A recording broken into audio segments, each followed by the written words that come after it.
Ada for telling a customer at a part-time job that idgaf about your job. I'm a 31-year-old male who works 2 jobs. One as a medical assistant, that I love, and a part-time job in a terrible retail store that closing down, so I don't care about hiding it. Old-time pottery. Think a cheaper version of a home with a lot of neat things you never think to find. Now I work this part-time job to make a little bit extra cash, and they're very flexible with my schedule. As I mentioned, I work a full-time job already Monday through Friday. I work a few days at old-time pottery during the week, right after I leave my full-time job. So as you can imagine, dealing with patients from 8 o'clock in the morning to 5 o'clock in the evening. I'm incredibly exhausted mentally, as well as physically, because 3 days during the normal week I get up at 4 o'clock in the morning to go to the gym and then go straight to my full-time job from there. Not to mention, I'm a full-time dad of a toddler and a traveling independent pro wrestler, story for another time, so it's safe to say I have my hands.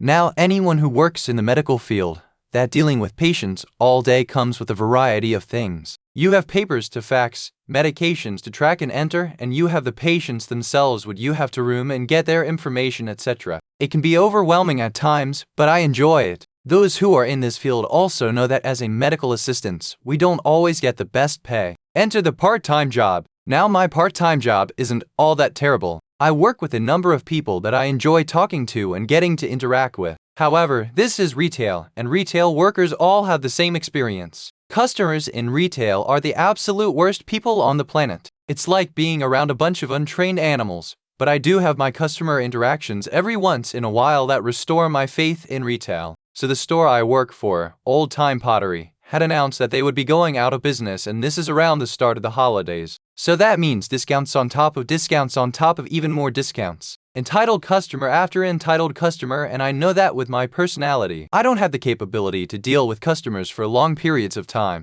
I work the cash register versus going against my request of doing the stocking, cleaning, labeling, etc. So this incident that happened tonight was with a customer who decided that she was going to put her money not only on the counter, but on the far end of the counter, where she was at. Now I was thought to put cash in people's hands, and we make sure that you can reach something without having to break your back. This woman doesn't even acknowledge what she did, but I think a person who stands on 100% business was not going to let this slide. See, the benefit of this part-time job is that I truly do not need it, so anytime I get an entitled asshole, I tend to hold up a mirror, because these people clearly have never been checked about their attitude. Essentially, I tell her to put the money in my hand and I will not reach over the counter for it because I find it rude and disrespectful. She gives me a bit of an odd look, but eventually concedes and puts it in my hand and informs me that she's not used to that. I do let her know that I was not upset at her, it's just a respect thing. She then goes on to get mildly irritated while discussing with her daughter that I'm making a big deal over nothing.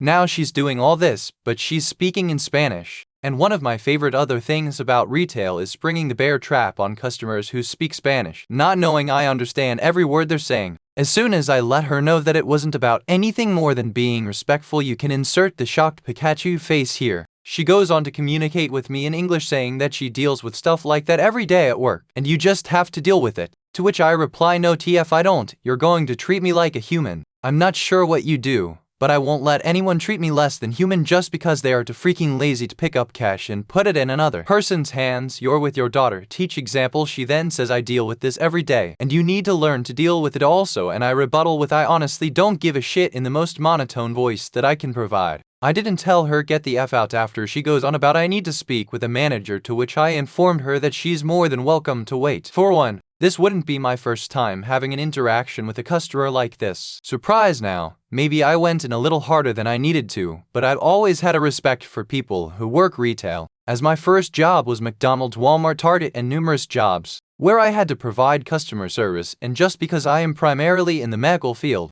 doesn't mean that has changed about me. Hell, I'm the kind of person that cleans up the table. I'm eating it when I dine out because I don't want the person serving us to have to deal with so much. But I think I was completely justified in letting this be know exactly what she did wrong. I just don't think it's right to go around treating others like that. Even if you don't know they have more things going on, you still never know. So I really want to know if I am the asshole on this one. Idiotic coworker pesters me and gets fired as a result of his terrible behavior. Me, 22, 18 at the time, was working at a water park as a lifeguard during the amazing year of 2020. Before I did work there, we had to be trained, and that's where I met John. John is not his real name. At first when I met him, I thought we could be friends. Little did I know how he treats others around him. During our training we were practicing CPR, and we started on the dummies and did chest compressions, 30 in total, and we were told to do the necessary depth on the dummies. Then we did it with on our partners. I was partnered with John. This time we were told not to do the full depth or we might have broken our partner's ribs. It can happen. I did it like the instructor asked. John, on the other hand, didn't. He did like 75% of the depth. I did between 25%,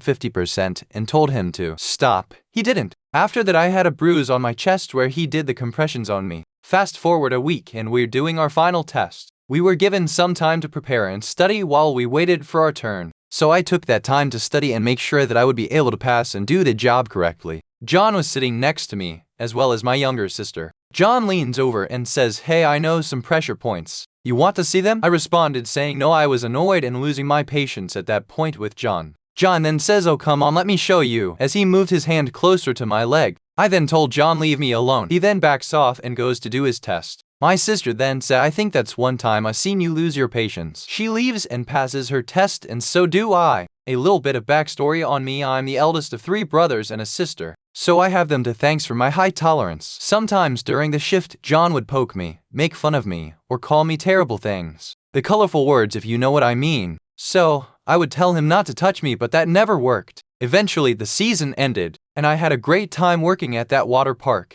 Fast forward about a year and a half, and I'm on a video call with my family. I had moved out for the time, and I was talking to my mom, and John had came up in conversation. And my younger sister and brother came in telling me John had gotten fired. He was fired because in an activity that we did as the lifeguards we would set the wave pools to max, and he was taking my boss and picking her up and slamming her into the water. Everyone was telling him to stop, until my boss got out of his grip. But that wasn't what got him fired, but him saying terrible things about some of the girl lifeguards and calling me a B*********H.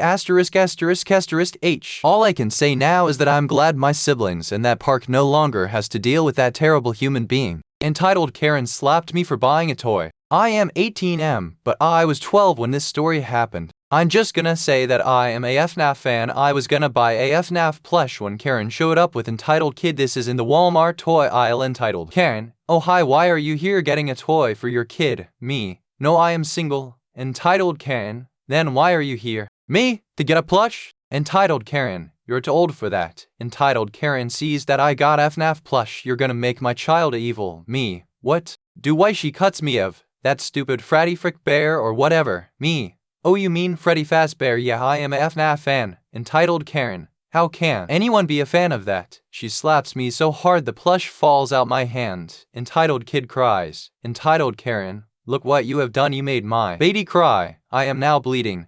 Me: "I am gonna phone the cops if you don't go away." Entitled Karen takes a Nerf gun, take it out and shoots me with it. Security takes Entitled Karen out. I buy the toy and go outside. She slaps me again, takes my plush, gives it to her bratty kid. I take it back and go home. An annoying kid won't leave me alone. This happened years and years ago when I was in 2nd grade. Every day this kid would force me to play a very stupid game at recess, and I didn't even understand it at all. I dreaded recess because it meant I would have to see him. Eventually, I tried to get him to try out a different game, but he got bored fast and went back to that one. I didn't want to get very angry, because he had good intentions, but I was getting very sick of it. One day, I tried to hide from him at recess. It did not work. I started to play other games, even though he followed me around and wouldn't stop bothering me. Eventually he tried to join into a game, and I was happy that he would stop annoying me. He still found a way to ruin it for everyone. He wasn't very good at it, so he called the teacher and accused us of cheating. The teacher banned that game, so the next day we found a different one. The same thing happened. That was it for me. I had reached my breaking point and I exploded. I yelled at him and told him I never wanted to see him again. From that point on we avoided each other, or at least I tried. He was still trying to get petty revenge on me and my friends. That was the beginning of a small war that involved my entire grade. Most of them were on my side, so it went well. Am I the jerk for losing my temper and starting a conflict? Karen threw a soda bottle at me on the bus. I can't believe this happened. I often wonder if these stories on this channel are real, and I thought entitled people don't act like this. However, I was proven wrong quite recently. I wish this didn't happen. Buses must be a hotspot for Karens and Kevins. Because seriously, this incident happened a few weeks ago. I want to clarify I did not get injured in the slightest, but I am simply amazed by the level of the Karen's logic of stupidity, as she tried to deny her actions but forgot about the CCTV cameras on buses. So it started out as a normal day as I was on my way to work. I was sitting on the bus waiting for my stop to arrive like any normal person would while traveling by bus. I had to wait due to my bus stop was 5 stops away, and upon the second bus stop a rather loud and obnoxious Karen entered the bus. She was in the midst of harassing another passenger, an elderly man. She kept insulting him all because he was walking with the walking cane and needed assistance getting on the bus. Her tantrum and her reason why she was so hostile towards him was the fact that no one was offering her a seat on the priority seating despite the fact she was fully capable of walking herself, nor was she elderly, pregnant, or disabled. It took about 5 minutes for the Karen to sit down somewhere else, plus the bus driver was completely ignoring her. I honestly don't know why he didn't kick her off the bus in the first place. Well, my stop was coming up, but during that time Karen still kept harassing the elderly man by calling him all sorts of names. She even started shouting at other passengers when they told her to leave the man alone. It was getting to the point I was getting a headache, and I was thankful that my stop was just around the corner. So naturally, I pressed the button to inform the driver I am ready to depart. But by doing so, I heard a loud thud hit the back of the chair I was sitting in, and as I turned around I saw a full bottle of Coca-Cola on the floor. The Karen had thrown a full bottle of Coke at me and screamed at me, "Why'd you press the button, a-hole? Why are you leaving because of me?" After her tantrums I had enough, and I replied, first of, "This is my stop. Second, I am going to work. Something you should try and doing. Third, plus grow up, and if people are leaving because of you, then I don't blame them in the slightest. And finally, I am going to call the police because you attempted to assault me with a Coke bottle." The Karen smiled smugly at me and said there's no way to prove it, and I just responded, "CCTV cameras are installed in buses, you moron." The look of fear on her face was priceless. I got off the bus, called the police, and made my statement at the police station. I come to find out on that day that the lady was charged for drunk and disorderly behavior, also attempted assault. The police asked if I want to press charges. I told them no because the bottle didn't hit me. She was already getting charged, so pressing charges would be pointless. If I was struck with the bottle, then yes, I would add in the additional charge. I'll be completely honest, I've heard stories like this about Karens attacking people, and I thought people were making it up. Sad I had to find out they do act like this. It's unbelievable how some people want to escalate things out of nowhere.